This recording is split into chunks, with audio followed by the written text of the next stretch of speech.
тоҷикистон дар байни кишварҳои осиёи марказӣ дар мубориза бар зидди коронавируси нав пешсаф гардид. тибқи маълумоти вазорати тандурустӣ ва ҳифзи иҷтимоии аҳолии ҷумҳурии тоҷикистон дар шабонарӯзи охир дар кишвар ягон ҳолати нави сироятии коронавируси COVID-19 ба қайд гирифта нашудааст. ҳамин тариқ омори гирифторӣ ба ин беморӣ аз 5 январ инҷониб бетағйир аст.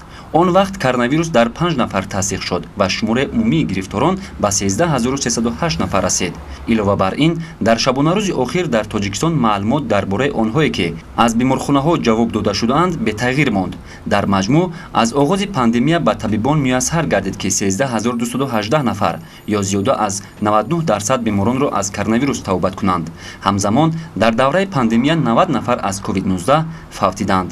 аммо маврид ба зикр аст ки то ҳол ин бемории ҳамагир қариб дар тамоми кишварҳои сайёра дида мешавад.